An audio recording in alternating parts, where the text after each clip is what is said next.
Bonjour, Anita Holland. Depuis 30 ans, j'accompagne des personnes dans leur développement personnel et professionnel. Et aujourd'hui, je souhaite vous parler de l'écologie de soi.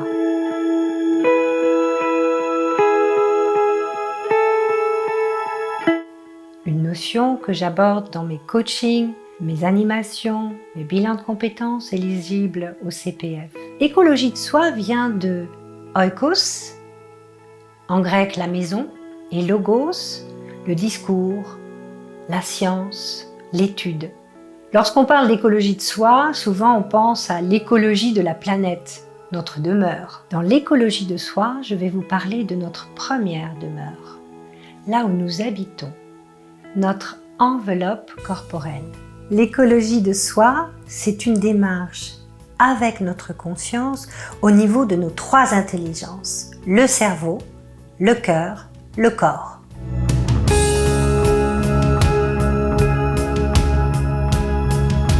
Au niveau du cerveau, nous allons éviter deux pollutions. Notre conscience va nous permettre de faire la chasse aux idées négatives, stériles, inhibantes. Tout ce qui va gêner la libération de notre potentiel. D'une part. Et d'autre part, nous allons éviter la pensée dualiste.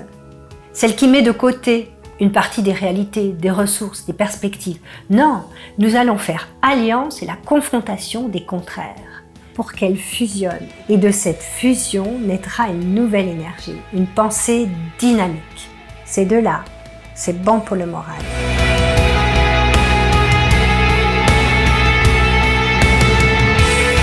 Au niveau du cœur, l'écologie de soi nous invite à deux notions.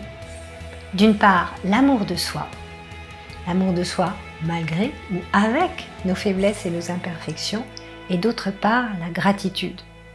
Vous le savez, personne n'est parfait, chacun est perfectible. Apprendre à s'aimer avec ses forces et ses faiblesses devient un véritable atout. Et la gratitude, c'est rendre grâce, remercier pour ce qui nous est donné de vivre, pour tout ce que nous avons à notre disposition, comme rencontre, comme expérience, comme ressources. Cela nous permet de cheminer. La gratitude est une notion évoquée dans différentes traditions au travers du monde. Les peuples premiers la connaissent bien et surtout la vivent au quotidien. Je l'ai aussi abordée dans mon ouvrage Guide d'accompagnement au projet professionnel. Finalement, l'intelligence du cœur, c'est le fondement de notre confiance en soi et de l'estime de soi. Et puis, l'amour constitue un fabuleux carburant pour la réalisation de soi et de ses projets.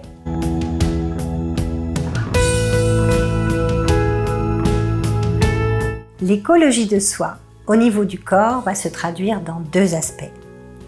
D'une part, la conscience de nos limites physiques, émotionnelles, psychiques. Le deuxième aspect, dans l'écologie de soi au niveau du corps, ce sont nos capacités de perception. Nos capacités de perception de nos environnements, de tout ce que nous voyons, mais aussi nos capacités de perception de ce qui est plus subtil, invisible, nos énergies, les émotions, les synergies, les ambiances qui règnent dans un environnement, tout ce qui n'est pas forcément matérialisé et qui pour autant interagit avec nous. Et que notre corps, lui, enregistre. Alors, pour entraîner la conscience de nos limites et la conscience de nos perceptions qui sont enregistrées par notre corps, nous avons aujourd'hui de nombreuses pratiques qui sont accessibles. Pour ma part, j'ai pratiqué des arts martiaux, mais aussi, plus récemment, du Qigong et la Teima.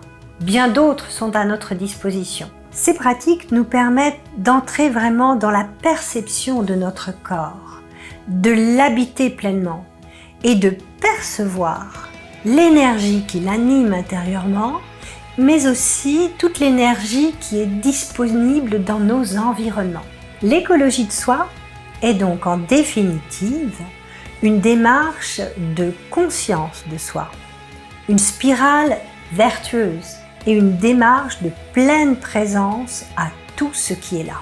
Et l'écologie de soi, c'est bon pour vous, c'est bon pour nous et c'est bon pour la planète.